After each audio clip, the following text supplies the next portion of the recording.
I'm joined by Tony Ruiz and Rob Licuria and Charlie Bright, and we are going to be talking about the limited and movie field at this year's Emmys, and specifically what long shots you should be predicting that we are predicting. So, Tony, I'm going to come to you first, since you That's have right. the blandest predictions of the group here. I'm so bland. You are predicting Chris Evans, though, over Hugh Jackman. You just made that change in the lead actor category. That's a switch that I have been thinking about making and probably will have made by the time that people watch this video. So what was your thinking there? My thinking there primarily was, there seems to be this kind of bias against TV movies. I mean, granted, for the longest time, we haven't had any worth talking about. So, other than somebody like, you put somebody like Aaron Paul in there, and I'm not even convinced that Aaron Paul will get in, even though I haven't predicted. But I ended up switching to Chris Evans simply because when I hear about both projects, I don't hear as many people talking about Bad Education, but I hear more people talking about Defending Jacob, maybe because there's ads for it on TV like every 5 seconds, or every time you pull up a YouTube thing, there's a Defending Jacob ad. I think it might just have more visibility, but I think there's just this kind of block against a TV movie, mainly because you have a 2-hour time frame versus a sometimes 7, 8, 9-hour time frame. So I'm just gonna go with that at this point and see what happens. Rob, you're also predicting Chris Evans. So what's your thinking there? Look, to be honest, I think the most glaring thing about him when you look at some of the other contenders is that he's a really big movie star, and he's renowned for the Marvel movies.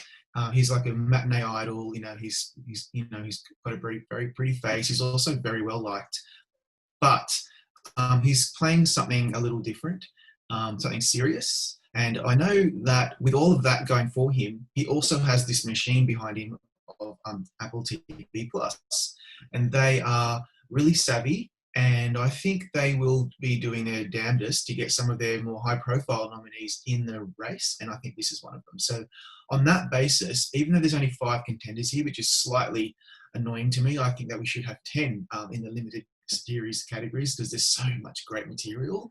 I think he's probably going to squeak in with a nomination. I'm actually feeling pretty good about it. Yeah, I'm glad that we kicked off this underdog discussion with Chris Evans and Apple. Exactly. Now, Charlie, in the limited series category, you are predicting I Know This Much Is True, which I think was a more popular prediction earlier in the season. You've stuck with it. Mark Ruffalo is widely predicted. Why are people underestimating the series now incorrectly?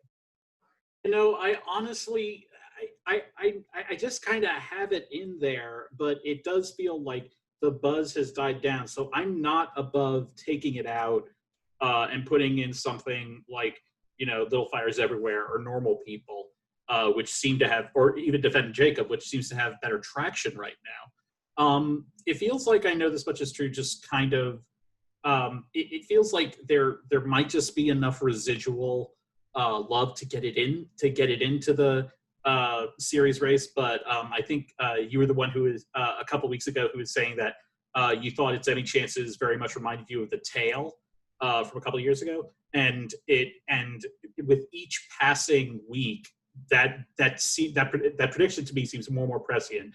So it feels like this is one that I'm going to have to rethink for the future. Okay, but Rob, you have that one as well, right?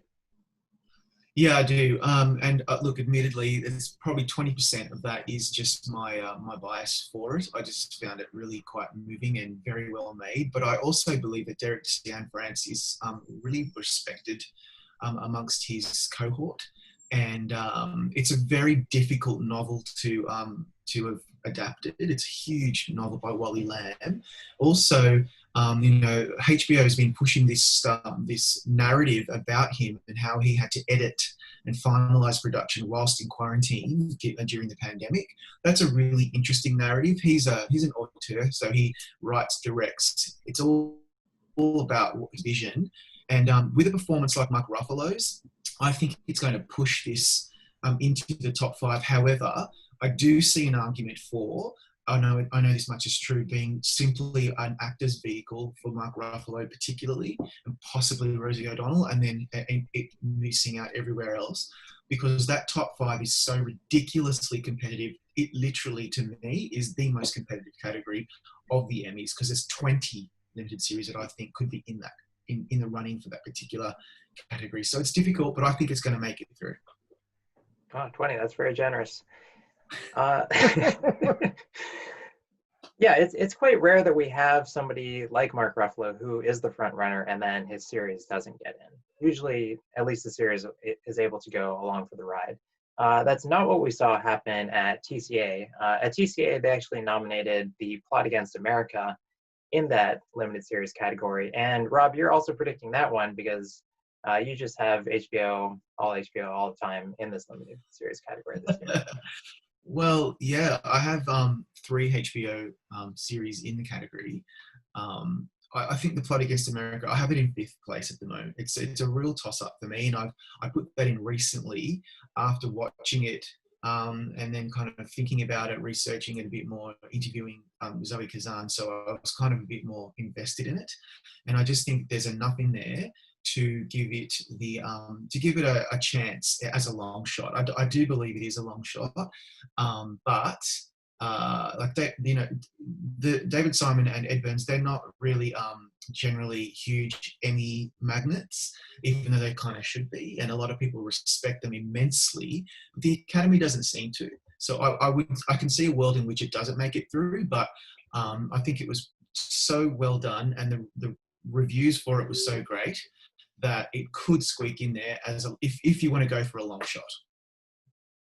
Yeah, but you actually have it in lead actress and supporting actor as well. So you're thinking that it could squeak into kind of a lot of categories.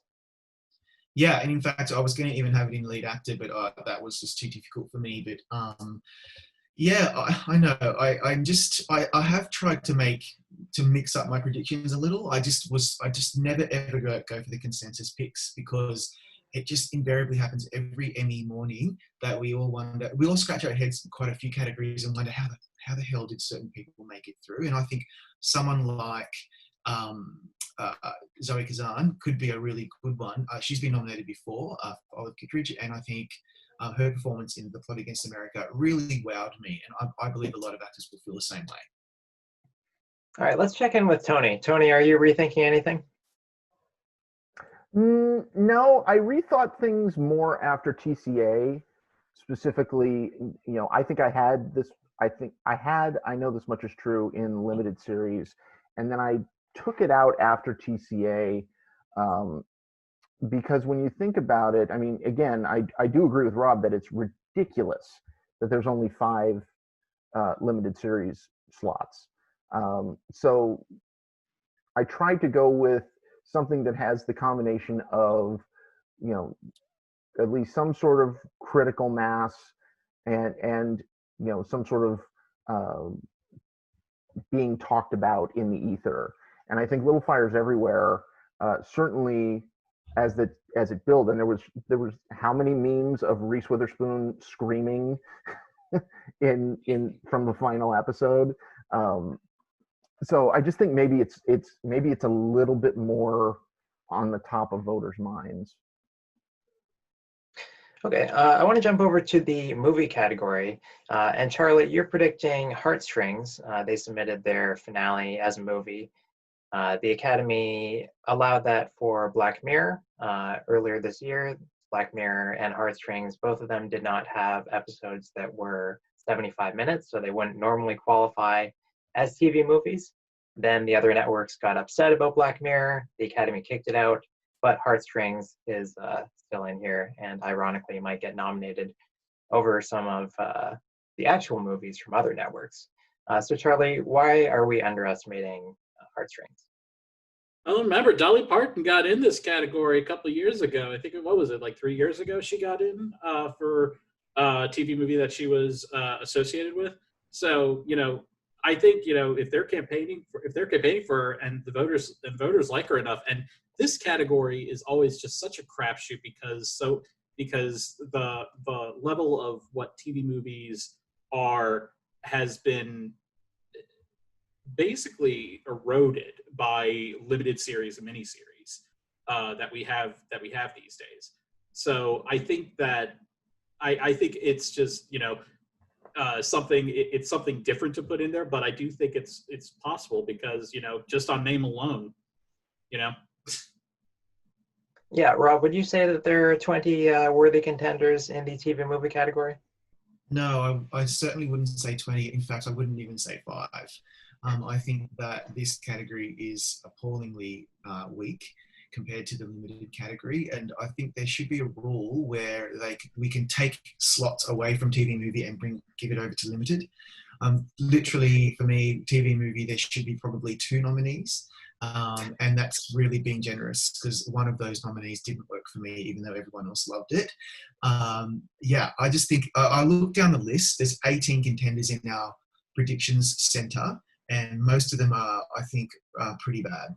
So that's just my personal view. However, I think that it's going to be generally the movies that we expect to be nominated with probably 1 or 2 surprises at the very end. Wow. Okay, Rob, you're predicting Eve Lindley in supporting actress from Dispatches from Elsewhere.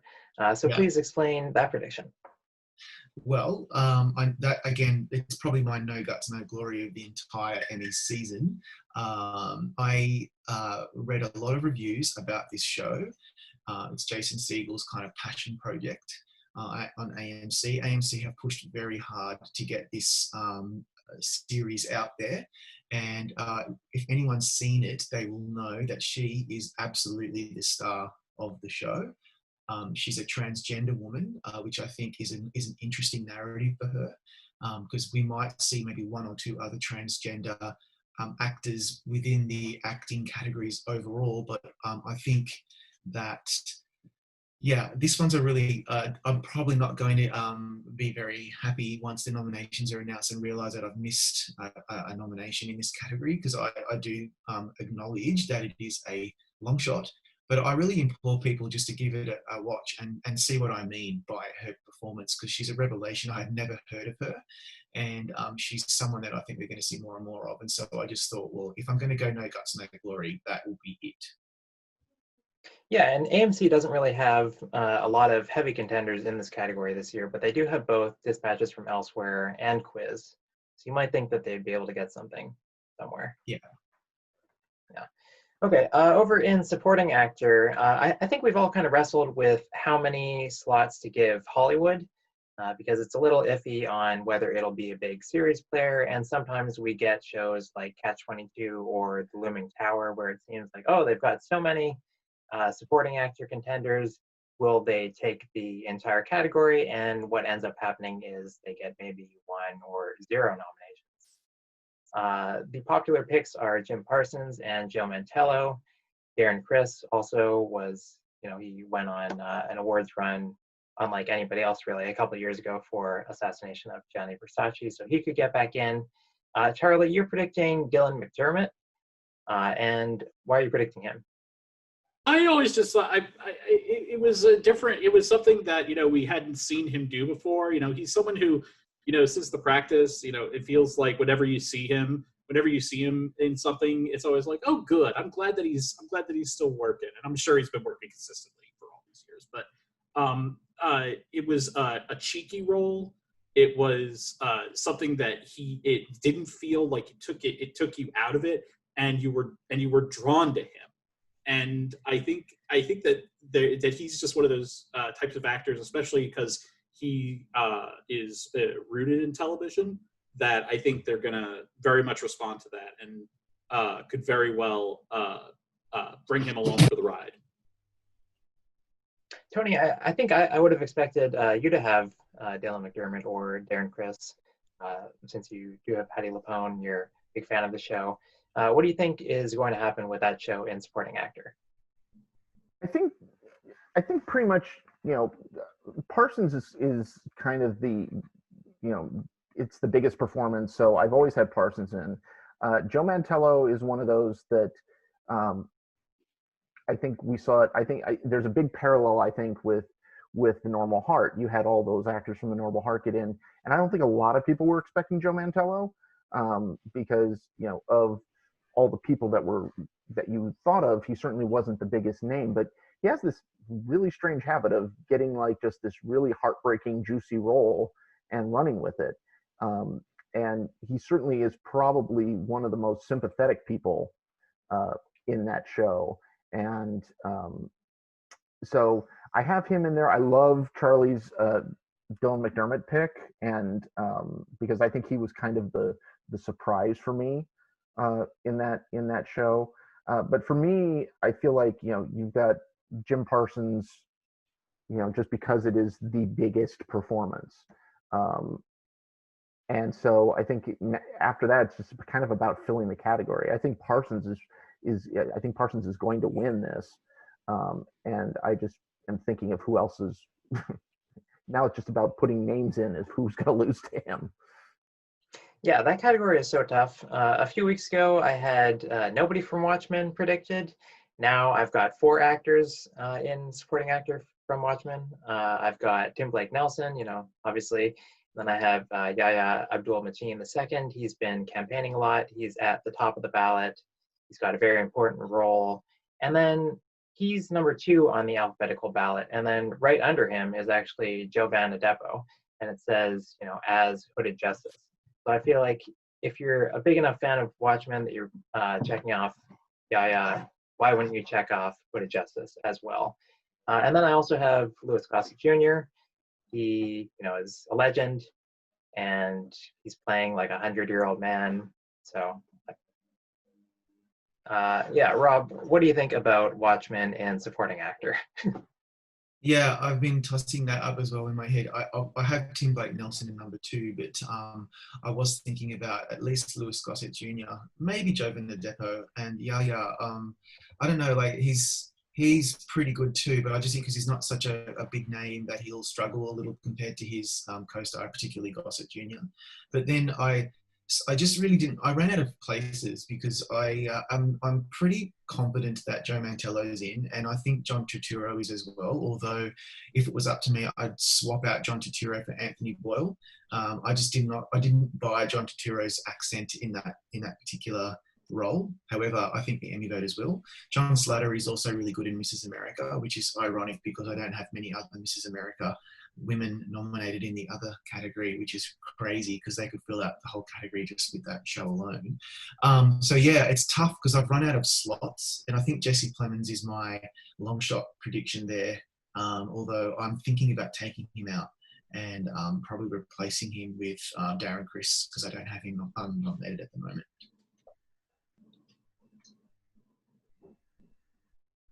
I feel like that category reminds me of the lead actress category last year, where we were predicting people like Connie Britton and who else? Anyway, just, you know, Emma Stone, various people in limited series and movies that didn't really perform ultimately. Juliana Margulies is another. I feel like John Turturro, Jesse Plemons, these Hollywood guys, I wonder how well their series are actually going to do overall, and if they might just do what they did last year with When They See Us and just kind of fill the category with a show that they actually like. Charlie, do you have any thoughts on this or anything else really? I'm curious with the supporting actress, the supporting actress category, and as Rob, you were saying with Mrs. America, I'm curious as to which of who's the biggest long shot in supporting actress that you have getting in for Mrs. America? It's a really good question. Is that just to everybody in the group, Charlie? That question? Yes, it's to everyone. It's to everyone. Oh yeah, because I think like, oh God, you know, you could you? I've been writing to you guys separately, and like, you know, in our own group chat, just saying like, who are we going to choose from this show in this category? Because there's so many good ones. I even thought Annie Paris was really, really good. She's only in 2 episodes towards the end. She's amazing in this show, and that would be a huge long shot. I don't even know if she's on the ballot. I should probably have checked that before I said it. I don't think she is. Yeah. I don't think she is. There's too many contenders, but Rose Byrne's in for sure, right? And then you start looking down. I don't know about that. See, I think Rose Byrne is the highlight. But what do you then? Who like Uzo Aduba is a possibility.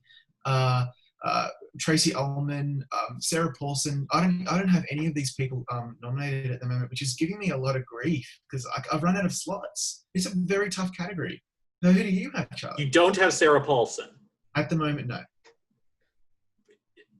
Are you in a high altitude area? Because that is just absolute madness not to have her in there. I just don't think it takes a few episodes to really start to hit. So I mean, I agree with you. I think she's the MVP of the whole series. I really honestly believe that.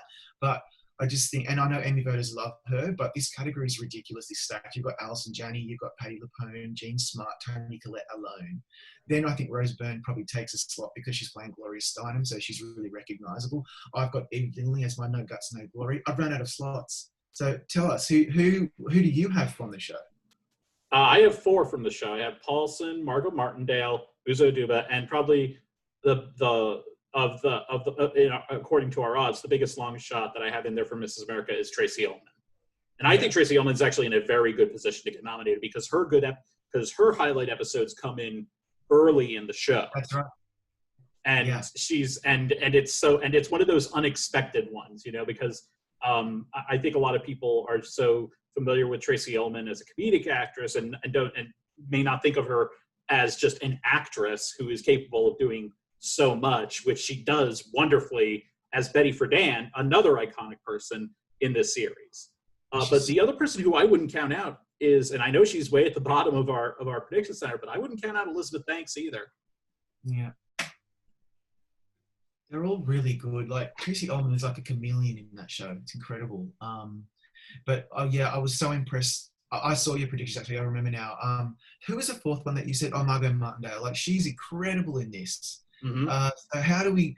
I can't be in a world in which people like that are not nominated, and yet we can't not have Patti LuPone and Jean Smart. And for me, Toni Collette should be winning the whole thing. So it's a really tough one. Tony and Riley, what about you guys? Are you stressing over this category like we are?